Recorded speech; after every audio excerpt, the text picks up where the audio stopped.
have spent my entire life either at the schoolhouse, on the way to the schoolhouse, or talking about what happens in the schoolhouse. Both my parents were educators. My maternal grandparents were educators. And for the past 40 years, I've done the same thing.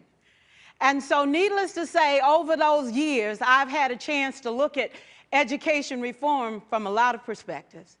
Some of those reforms have been good, some of them have been not so good.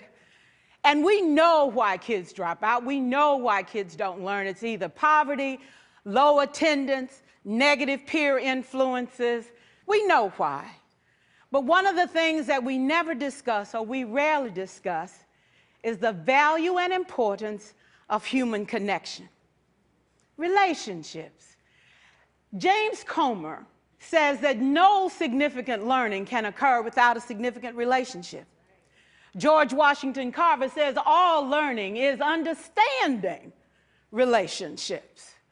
Everyone in this room has been affected by a teacher or an adult. For years, I have watched people teach.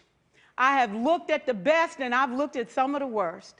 A colleague said to me one time, they don't pay me to like the kids. They pay me to teach a lesson. The kids should learn it. I should teach it. They should learn it. Case closed. Well, I said to her, you know, kids don't learn from people they don't like.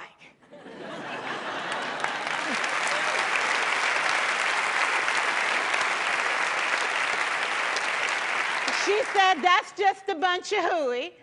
And I said to her, well, your year is going to be long and arduous, dear. Needless to say, it was. Some people think that you can either have it in you to build a relationship or you don't. I think Stephen Covey had the right idea. He said you ought to just throw in a few simple things, like seeking first to understand as opposed to being understood. Simple things like apologizing. You ever thought about that? Tell a kid you're sorry, they're in shock. I taught a lesson once on ratios. I'm not real good with math, but I was working on it. And I got back and looked at that teacher edition. I taught the whole lesson wrong. So I came back to class the next day and I said, look, guys, I need to apologize. I taught the whole lesson wrong. I'm so sorry. They said, that's okay, Miss Pierson. You were so excited. We just let you go.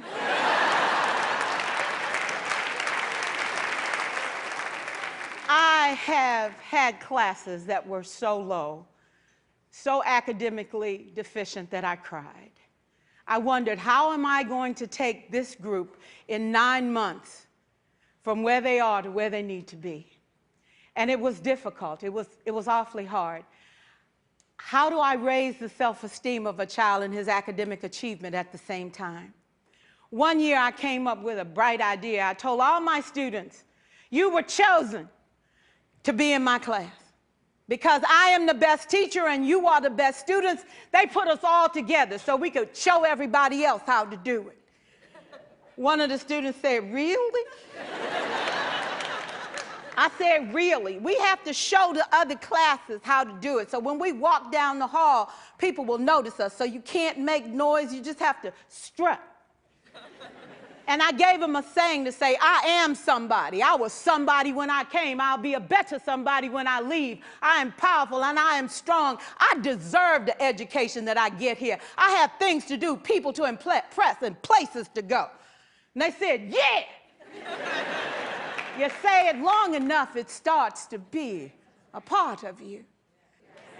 And so,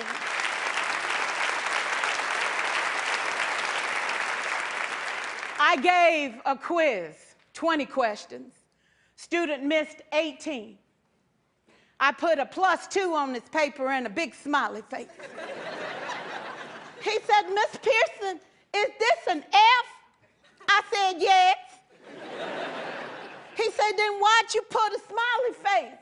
I said, because you on the roll. You got 2 right, you didn't miss them all. I said, and when we review this, won't you do better? He said, yes, ma'am, I can do better. You see, -18 sucks all the life out of you. +2 said, I ain't all bad.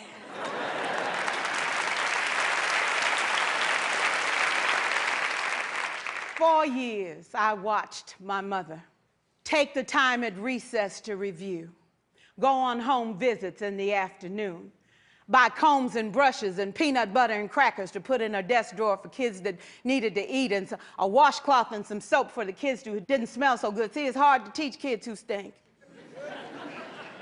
And kids can be cruel.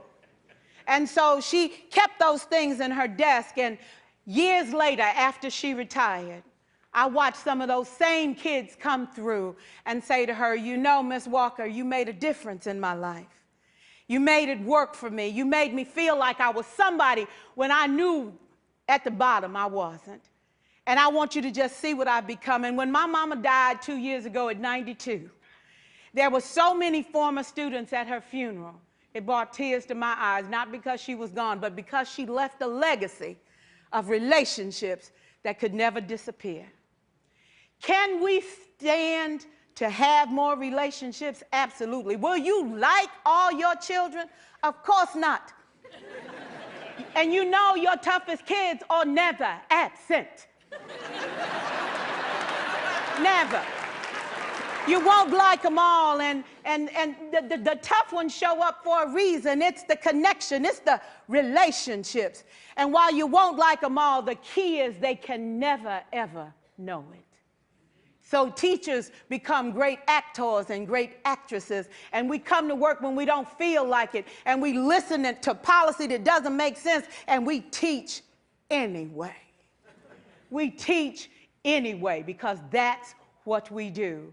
Teaching and learning should bring joy.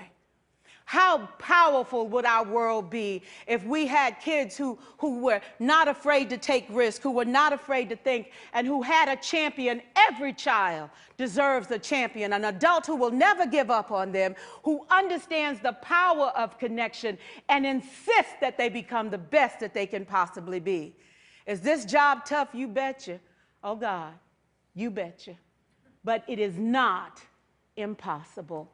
We can do this. We're educators. We're born to make a difference. Thank you so much.